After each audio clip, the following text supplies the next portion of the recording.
Programa Proclame o Evangelho com Fábio Marzarotto. Conhecendo o Evangelho através do estudo da Bíblia. Um programa da Igreja Cristã Bíblica. Porque a fé vem pelo ouvir e ouvir a Palavra de Deus. Programa Proclame o Evangelho. Todos os sábados às 17 horas. A Palavra de Deus mais perto de você. Programa Proclame o Evangelho. Agora, na Alternativa FM, ensinamento bíblico com o pastor Fábio Marzarotto. Sábado passado, nós vimos o final do dilúvio. Eu brinquei, né? Vimos quando Deus criou o gaúcho, Deus liberou o homem para comer carne, comer churrasco. Vimos a Torre de Babel.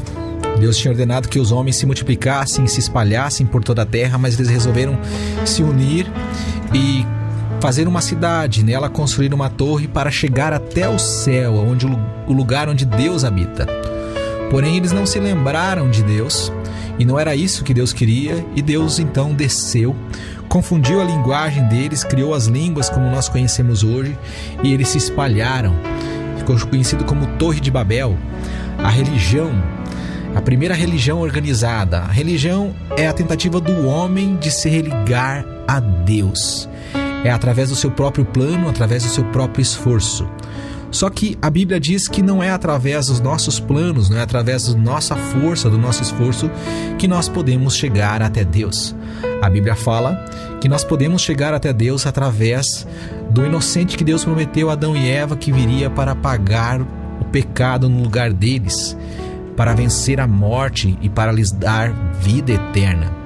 Esse inocente, esse Salvador que viria, é que de fato pode salvar a raça humana e não uma religião.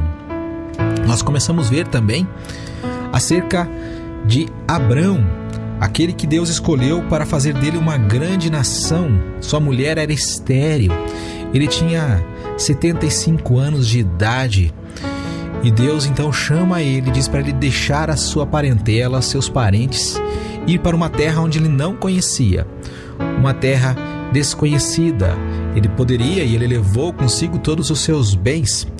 Deus diz que faria dele uma grande nação, e através dessa nação Deus traria então o Salvador, que viria para pagar pelos nossos pecados, aquele que esmagaria o poder de Satanás e do pecado sobre as nossas vidas. No capítulo 12 de Gênesis, nós vimos isso, e nós vimos que é um princípio também, que aqueles que abençoam essa nação que veio de Abraão, a nação de Israel, também são abençoados por Deus, e aqueles que amaldiçoam, infelizmente, são amaldiçoados por Deus.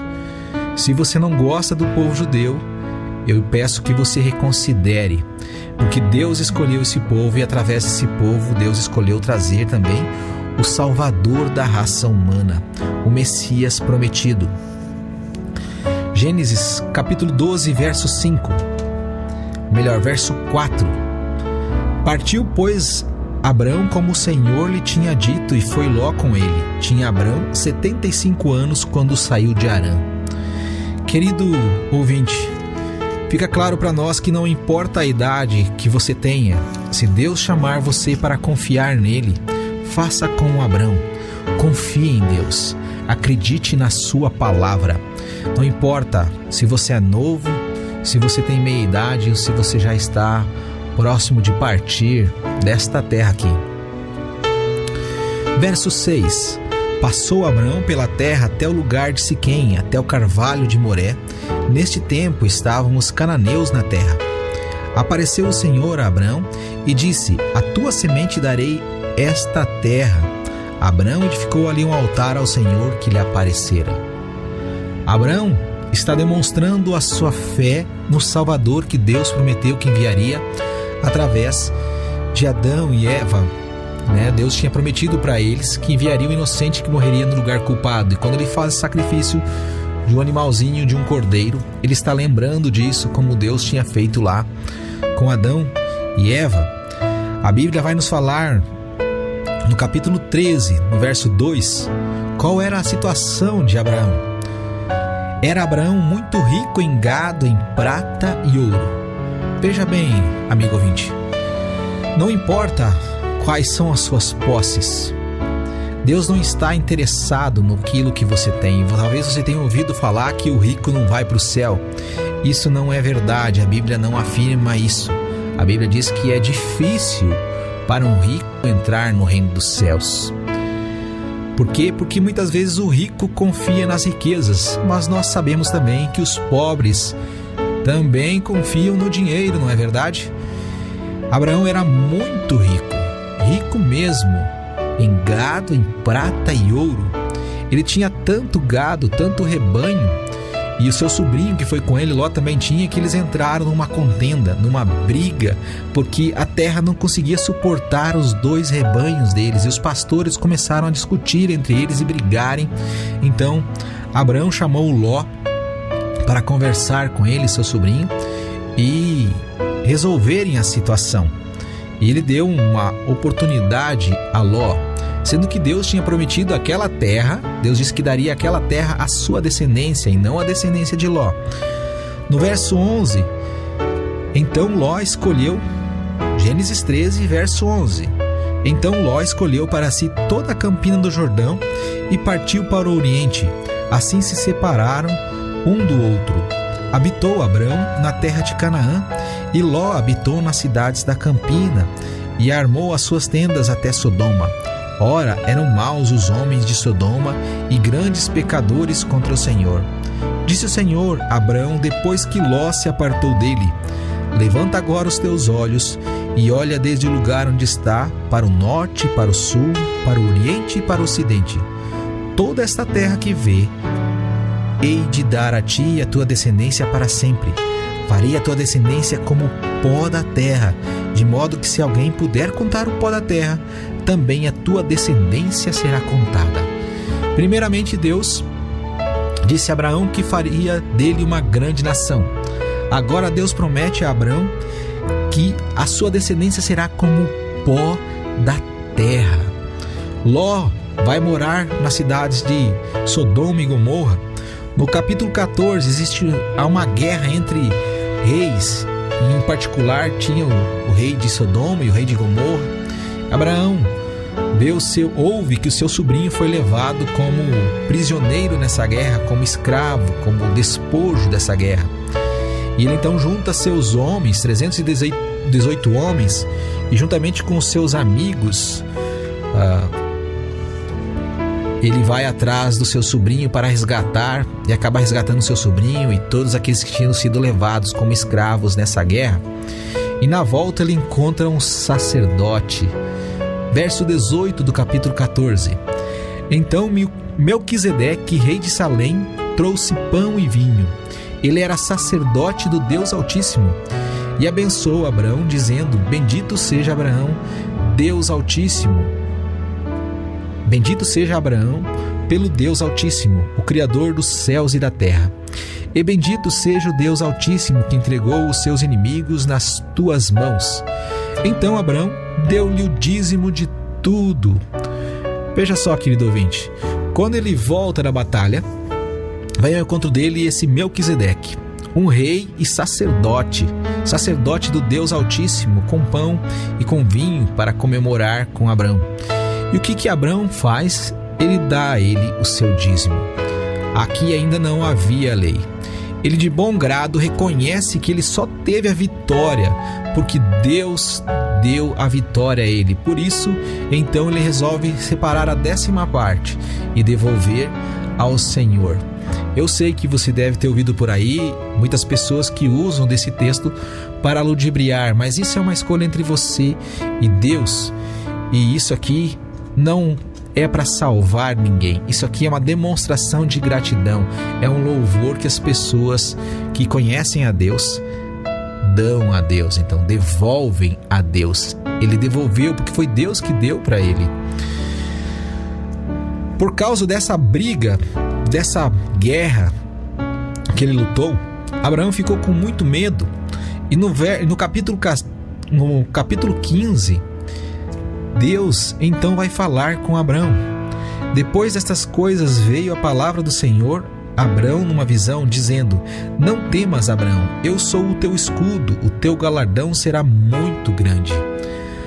Abraão ficou com medo de represálias por causa de ter lutado contra esses reis e ter vencido. O povo deles não tinha sido extinto. Essas pessoas poderiam buscar vingança. Mas Deus então tranquiliza Abraão e diz: Olha, eu sou o teu escudo, eu sou o teu galardão, ou seja, a tua recompensa. Deus protege aqueles que temem a Ele.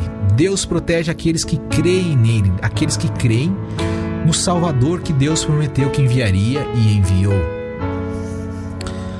Ainda no capítulo 15, Abraão, já depois de um certo tempo que Deus havia prometido para ele, tem um pequeno deslize na sua fé e ele pensa: olha, como Deus não tem me dado filho, eu vou colocar um dos meus servos como o herdeiro da minha casa, dar a ele todos os meus bens. E no que ele está pensando isso, a palavra de Deus vem até ele, Deus fala com ele. Olha o verso 4 do capítulo 15. Ao que lhe veio a palavra do Senhor: Este homem não será o teu herdeiro, mas aquele que de tuas entranhas sair será o teu herdeiro. Veja, Deus está deixando claro para Abraão que ele não precisava dar as suas propriedades, as suas posses, como herança para o seu servo, um servo chamado Eliezer, um damasceno de Damasco, porque Deus iria cumprir a promessa que havia feito a ele de fazer dele uma grande nação. Deus iria fazer com que a sua mulher tivesse um filho, ele diz, das suas entranhas, do casamento dele. Verso 5. Então o levou para fora e disse: Olha agora para o céu e conta as estrelas, se as pode contar. Então lhe disse: Assim será a tua descendência. Creu Abrão no Senhor, e isso lhe foi imputado para a justiça. Deus faz com que ele saia para fora da tenda, manda ele olhar para o céu à noite, e você sabe, são inúmeras estrelas, nós não conseguimos contá-las. E Deus diz que a descendência de Abraão seria como as estrelas do céu. Primeiro Deus diz que faria dele uma grande nação. Depois Deus diz que a descendência dele seria como o pó da terra. Agora a descendência dele, Deus diz que seria como as estrelas do céu. Os homens estão contando elas e vão continuar contando por gerações. Acredita-se que o universo é infinito. Foi Deus quem criou e demonstra um dos atributos de Deus. O mais importante é que ele creu no Senhor e isso lhe foi imputado por justiça. Ele acredita em Deus. Na sequência, Deus acaba falando para ele a partir dos versos 13 e 16, e você pode ler na sua casa. Deus dá uma profecia, fala para ele o que aconteceria com a descendência dele. Fala que eles seriam escravos no Egito e depois então Deus livraria eles na quarta geração, entraria eles de volta àquela terra e daria aquela terra, a terra de Canaã, aos descendentes de Abrão. E também dá a dimensão, o tamanho que seria a terra de Israel, um tamanho que não atingiu até hoje geograficamente. Chegou perto no reinado de Salomão, mas ainda não foi concretizado conforme a promessa de Deus. O verso 18 dá a dimensão geográfica desse território que teria essa nação. Naquele mesmo dia fez o Senhor uma aliança com Abrão, dizendo: A tua descendência dei esta terra, desde o rio Egito até o grande rio Eufrates. É lá onde está o Iraque. Nunca Israel teve todo este território na sua história, e Deus vai cumprir essa promessa que fez a Abrão.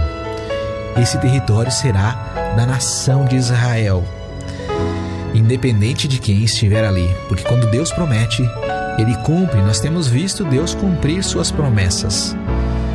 No capítulo 16, infelizmente, Sarai, a esposa de Abraão, resolve dar uma ajudinha, uma ajudinha para Deus, e entrega sua escrava para se deitar com Abraão, e ele tem um filho chamado Ismael. Eles erraram aí. Na cultura era permitido que pegasse a escrava para suscitar descendência, para que ele tivesse alguém que herdasse os seus bens. Mas biblicamente isso é errado. Por causa disso, nós temos problemas até o dia de hoje. É de Ismael que veio então as 12 tribos árabes e o que nós conhecemos hoje por Islã. Isso mesmo, são os descendentes deles que são os muçulmanos. E nós temos todo esse problema hoje causado no mundo, porque infelizmente Sarai e Abraão resolveram dar uma ajudinha para Deus. Isso eu estou falando do presente. Mas apesar de Abraão e Sarai terem sido infiéis e errado com Deus, não confiando na promessa que ele tinha feito, no capítulo 17, Deus anuncia que vai cumprir essa promessa. Quando Deus promete, e muitas das suas promessas são incondicionais, ele cumpre, independente de nós sermos fiéis a ele ou não. Isso é um atributo de Deus. Olha só, capítulo 17, no verso 5, Deus vai mudar o nome de Abrão. Não mais te chamarás Abrão, mas Abraão será o teu nome, pois por pai de muitas nações te tenho posto. Abrão aqui tinha 99 anos. Faziam 24 anos que Deus tinha dito a ele que faria dele uma grande nação. Sua mulher ainda não tinha tido filhos, e Deus muda o seu nome, coloca um A mais no seu nome, e o significado do nome significa pai de muitas nações. Você já imaginou isso, amigo ouvinte? Isso mesmo, Deus iria cumprir a sua promessa.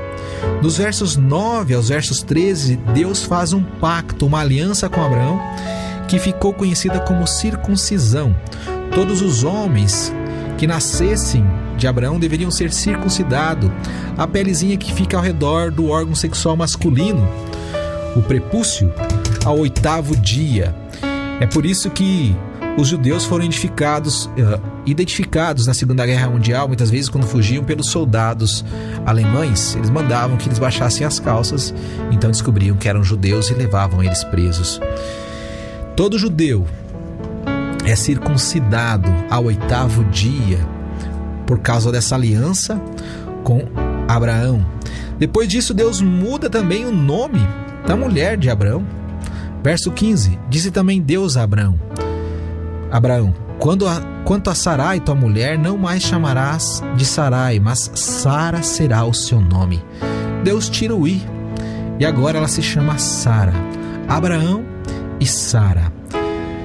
No verso 19, Deus lhe respondeu: na verdade, Sara, tua mulher, te dará um filho, e lhe porás o nome de Isaque. Com ele estabelecerei a minha aliança, aliança perpétua para a descendência depois dele. Isaque significa sorriso, risada. É isso que nós fazemos quando estamos felizes, quando estamos alegres. E foi isso que Deus disse então que faria com Abraão. No capítulo 18, depois dessas coisas, Deus aparece para Abraão em forma física.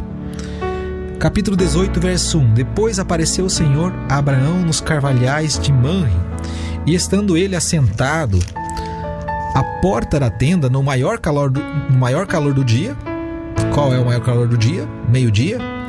Levantou Abraão os olhos, olhou e viu 3 homens em pé na sua frente. Vendo-os, correu da porta da tenda ao seu encontro e prostrou-se em terra. Disse ele: Senhor meu, se achei graça aos teus olhos, rogo-te que não passes de teu servo. E eles então ficaram, Deus e mais 2 anjos, mas não a figura de homens, ficam com ele, e ele serve um banquete a eles. Eles estão banqueteando, comendo, e então a conversa de Deus numa forma corpórea de um homem com Abraão. No verso 10, Abraão disse um deles: certamente tornarei a ti daqui a 1 ano, e Sara, tua mulher, terá um filho. Sara estava escutando a porta da tenda que estava atrás dele. Abraão e Sara eram já velhos e avançados em idade, e Sara havia cessado o costume das mulheres. Ela não tinha mais o ciclo menstrual, ela não ovulava mais. Era impossível, humanamente falando, Sara dar à luz um filho. ela tinha cerca de 89 anos. Estava bem avançada em idade. Isso é algo impossível para nós. E é nos impossíveis que Deus age. Por causa disso, Sara, ela dá risada consigo mesma, ela dá risada em pensamento. E o Senhor a repreende. Por que Sara está dando risada? Ele fala a Abraão. E no verso 14, ele diz assim: há acaso alguma coisa demasiadamente difícil para o Senhor? Ao tempo determinado, daqui a 1 ano, tornarei a ti e Sara terá um filho. Isso mesmo, amigo ouvinte. Deus estava confirmando a sua promessa a Abraão. Muito bem, mas o que Deus, em forma corpórea, com mais 2 homens que eram anjos, foi fazer ali? No verso 20 do capítulo 18, ele vai dizer a Abraão o que ele estava fazendo na terra. Disse mais o Senhor: o clamor de Sodoma e Gomorra se tem multiplicado tanto, e o seu pecado se tem agravado de tal maneira, que descerei e verei se de fato o que tem praticado corresponde a esse clamor que é vindo até mim. Se não, sabê-lo-ei. Ele veio para ver qual era o problema, qual era o pecado de Sodoma e Gomorra, e ele comunica a Abraão que ele destruiria Sodoma e Gomorra. O sobrinho de Abraão, Ló, morava naquelas cidades. Então, Abraão começa a suplicar para Deus, começa a orar para Deus, pedindo que se nessa cidade se tivessem 50 justos, 50 pessoas que acreditassem que Deus enviaria o Salvador, que confiassem em Deus e na sua promessa, que Deus não destruísse a cidade. E Deus disse que sim, se tivesse 50 pessoas, Deus não destruiria. E ele foi baixando até chegar em 10 pessoas. E nós veremos na semana que vem se existiram essas 10 pessoas e se Deus destruiu Sodoma e Gomorra. Por quê? Qual foi o pecado desta cidade que Deus abomina ao ponto de destruir essas cidades e matar todos que estavam ali? Na lição de hoje nós aprendemos que Deus ele é fiel. Deus cumpre a sua promessa. Nós vemos que Deus prometeu a Abraão e Deus vai fazer dele uma grande nação. Deus muda o nome dele de Abrão para Abraão. Infelizmente, Abraão não foi completamente fiel ao Senhor e resolveu dar uma ajudinha para Deus, como muitas vezes nós fazemos. Acontece que o que Deus promete, querido ouvinte, Ele cumpre. Deus é fiel apesar da nossa infidelidade. Confie no Salvador que Deus prometeu que enviaria e enviou. Confie nele como seu único e suficiente Salvador.